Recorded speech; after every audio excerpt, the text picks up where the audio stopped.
Өнөөдөр би бас юун тухай ингээд та нартай хуваалцъя гэж ингэж бодсон гэхээр үнэхээр манай одоо итгэгч нарын амьдралын хувьд нэгэн чухал зүйл юу гэдэг вэ гэхээр бид нар одоо яаж ерөөлтэй амьдрах вэ гэсэн ийм зүйл бол байна. Тэгэхээр миний хувьд ч гэсэн энэ Библийн номнууд дотроос ерөөлтэй ёо гэж ингэж хэлдэг нэгэн номны талаар та нартай хуваалцъя гэж бодож байгаа. Яг Монгол текстэн дээр бол ерөөлтэй гэж эхлэхгүй л дээ. Тийм ээ. Хуучин гэрээ маань еврей хэлээр бичигдсэн учраас еврей хэлээрээ ерөөлтэй ёо. За грек хэлээр бид нэр шинэ гэрээ рүү ороод ирэх юм бол Иесус бас уулан дээр гараад ингээд сургаалаа заахтаа бас ерөөлтэй ёо гэж хэлсэн байгаа. Монголчууд ярьдаг л да. Юу гэхээр ерөөлийн үзүүрт тос тийм ээ. Хараалын үзүүрт цус гэж. Тэгэхээр үнэхээр Библиэлд ч гэсэн бас энэ тосны тухай ярьдаг. Бас энэ цусны тухай ярьдаг. Тэгвэл өнөөдөр би бас та нартай хуваалцж энэ Библийн эсвэл хуучин гэрээ номны дуулал номын 1-р бүлэг. Хорон муу хүний зөвлөгөөг дагдаггүй. Ерөөлтэй ёо нүгэлтнүүдийн зам дээр зогсдоггүй. Ерөөлтэй ёо басамжлагчдын суудал суудаггүй гэж хэлсэн байна.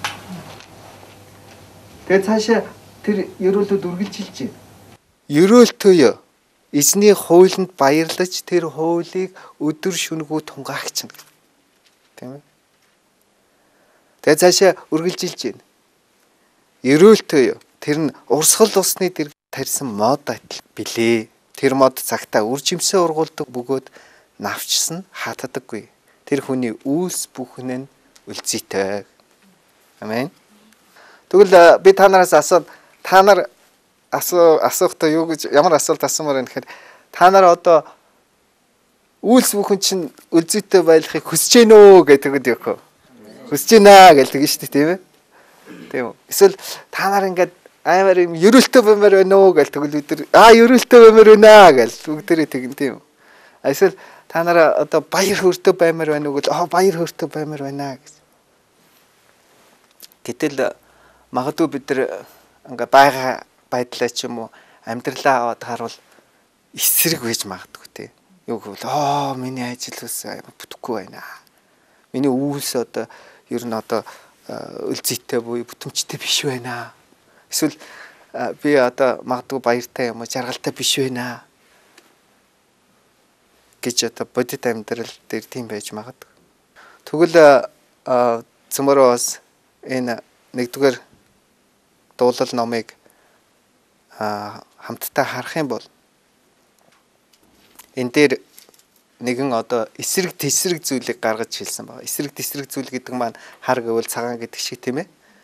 Ерөөлтэй гэдгийн эсрэг зүйл нь юу болох вэ? Мэдээж хараалтай яах болж чинь тийм ээ. Тэгвэл одоо бид нар магадгүй энэ 1-р дуулалыг үргэлжлүүлээд унших юм бол одоо ерөөлтөнд дуусаад хараалтай хэсгийг хэлж байна. 4-р зүйлээс. Юу гэж хэлж байна гэхээр хорон муу хүмүүс бол тийм биш ээ. Харин тэд салхинд хийсдэг тарианы хайлсан мэт. Тийм учраас хорон муу хүн шийтгэлд нүгэлтнүүд нь зөв шудрах хүний цуглаанд зогсож чадахгүй гэж хэлсэн байна. Тэгэхээр эндээс бол бид нар аваад үзвэл хараалтай гэдэг хэсэг эхэлж байгаа тийм ээ. Хорон муу хүн хараалтай тийм ээ. Учир нь тэд нар одоо тариа хайлс гэхээр бид нар чинь нэг тариа хайж хэрхэлдэг учраас жоохон бэрхтээ байдаг тийм ээ. Тариа хайлс гэхээр хүн ойлгоход хэцүү тийм ээ. Орчин цагаар хэлэх юм бол гэлгар уут хараалтай гэж. Гэлгар уутанд хүмүүс юм хийж авч яваад гэртээ очиж тавьчихэд гэлгар уутаа ятдаг. Хогийн савруу хийдэг шүү дээ тийм ээ. Тэгсээр гэлгар уутаас хэрэгтэй юм гэж байхгүй. Тэгсээр гэлгар уутыг хамгийн түрүүнд хүн хайдаг ийм байна. Тэгвэл одоо мэдээж дандаа телевизээр үзээд өссөн хүүхдүүд бол тарианы хайлс гэдээ хэлвэл ойлгохгүй шүү дээ. Тарианы хайлс гэж яадгийн ямар юм бэ гэдгийг тэрүүгээс чи юу яадгийн гэдэг л үгүй нэг гэлгар уучиг нэг шал хэрэггүй юм байт юм аа. Тэрийг тэгээд ерөнхийдөө хүн нэг удаа хэрэглээд хайдаг юм аа гэж. Тэгээд цаашаа үргэлжлүүлсэн нь юу гэхээр хорон муу хүн нь хараалтай төдийгөө хорон муу хүн нь шийтгэлтэй байдаг. Хорон муу хүн нь шийтгэлт төдийгөө хорон муу хүн нь болохоор шудраг хүмүүсийн одоо цуглаан буюу цуглаан гэдэг маань хамтарч авчрах нөхөрлөлийн тухай ярьж байна. Тэр нөхөрлөл байдгүй маа гэдэг энэ зүйлийг хэлсэн байна.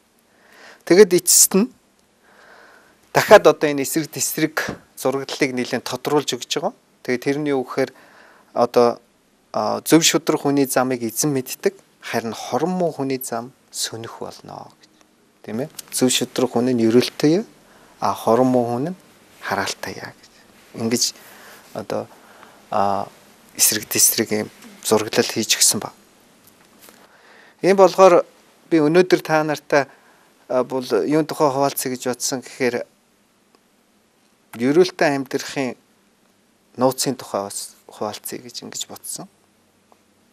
Ерөөлтөй амьдрах нууц хаана байдаг вэ гэдэг бол бид нар магадгүй олон янзаар хэлж болно. Зарим хүмүүс бол би одоо ерөөлтөй сайхан амьдрахын тулд мэдээж би маш их хөрөнгөтэй байвал одоо баялаг гэдэг юм уу мөнгөтэй байвал бид нар ерөөлтөй амьдрнаа гэдэг. Гэвч одоо бидний мэддэг телевиз одоо киног аваад үзэх юм бол баячууд ч гэсэн уйлдаг гэл тийм нэг кино байдаг тийм. Эсвэл одоо баян хүмүүсийн амьдралаас ямар их бэрхшээлтэй, зовлонтой байх вэ гэдэг тухай тийм зүйлүүд одоо бодит байдал дээр үндэслэн тийм кинонууд байж их жишээтэй байдаг. Тэгвэл өнөөдөр мэдээж Христэд итгэж бид нар бол яг одоо энэ ерөөлтөй амьдрахын тулд хид хідэн зүйлд бол үгүй гэдэг энэ одоо үгийг хэлсэн ба тийм ээ. Бид нар үгүй гэж хэлж ийж тийм үү мөн одоо буруу зүйлд тийм ээ буруу зүйлд үгүй гэж хэлж ийж тийм үү зөв зүйлд одоо тийм ээ гэж ингэж хэлж ийж бид нар бол ерөөлийн амьдралаар бол амьдрч чаднаа. Ийм болохоор монголчуудад бас ийм зүр цэцэг үг байгаа. Тэгэд ямар зүр цэцэг вэ гэхээр та нарын хамгийн сайн мэдэх үг байгаа тийм ээ. Сайныг даавал сарны гэрэл, мууг даавал могоо хоор. Тэгэхээр энэ үгийг бид нар бас аваад үзэх юм бол энд багсын эсрэг тесрэг зүйлийг гаргаж ирж байгаа тийм ээ. Одоо сайныг нь дагахаар одоо сарны гэрэл мэдтэй, мууг нь дагахаар одоо могоо хоор мэт гэж. Тэгвэл энэ Библиэлд ч гэсэн бас мууг бол бас могоотой зөрлүүлсэн зүйл их байдаг. Сайныг бас гэрэлтэй зөрлүүлсэн зүйл их байдаг тийм ээ. Ийм болохоор би нэгдүгээрт нь бол одоо та нартай юуг хуваалцмаар байна вэ гэж. Тэгэхээр ерөөлтөй амьдрахын тулд бидэнд нэг нууц байна. Тэр нууцны нэгдүгээр нууц нь бол одоо тодорхой зүйлүүд ялангуяа одоо буруу зүйлүүд тийм ээ бид нар үгүй гэж хэлэх ийм нууц байна. Үгүй. Тэгэхээр бид нар одоо ямар зүйлүүд байж болох вэ гэдгийг энэ дуулал номны эхний хэсгээс бол хараалтайя гэдэг үгээр ингээ хэлчихээ бол илүү ойлгомжтой болоод ирж байгаа. Хараалтайя гэдэг хэлбэл юу хөө хорон муу хүний зөвлөгөөг дагагч нь хараалтай тийм ээ. За өөр юу гэж болох вэ? Нүгэлтнүүдийн зам дээр зогсогч нь басамжлагчдын суудаг нь хараалтай. Тэгвэл мэдээж бид нэр одоо итгэгч хүмүүсийн хувьд бид нар энийг аваад харах юм бол зарим хүмүүс үл яг тодорхой хэлж чадна тий. Би Иесуст итгэхээс өмнө ийм байсан. Тэ ямар байсан бэ гэвэл би зөв зүйлийг дэмжихээс илүү зөв бус зүйлийг би одоо дэмждэг байсан. Тийм ээ. Эсвэл би урд нь бол ямар амьдралаар амьдардаг вэ? Зам дээр зогсох гэдэг чинь амьдралаар амьдрах гэсэн утгатай тийм ээ. Ямар амьдралаар амьдардаг байсан бэ гэвэл би магадгүй зөв биш амьдралаар амьдардаг байсан байна. За урд нь би ямар байсан бэ гэвэл би айгүйх басамжилдаг байсан тийм ээ. Тэгээ юу гэдгийг энэ одоо сэгцэн байлээ. Би 10 жилдээ энийг бол өстой нам дардаг байлаа шүү дээ. Эсвэл одоо өөр юу гэдгийг тийм ээ. Одоо эрэгтэй хүний хувьд ярихад машин томроо тавил ингээд хамар нь ингээд сөхөгдөд идэх тийм ээ. Бид нэр тэгвэл ерөөлтөй амьдрахын тулд бид нэр ийм зүйлүүдэд бол үгүй гэж тэр шийдвэрийг гаргах хэрэгтэй. Тэр шийдвэрийг гаргах хэрэгтэй. Тэгэхээр олон итгэгч нар өнөөдөр юу гэж боддгоо гэхээр би Иесус итгэсэн, миний сүнс аврагдсан учраас тийм үү?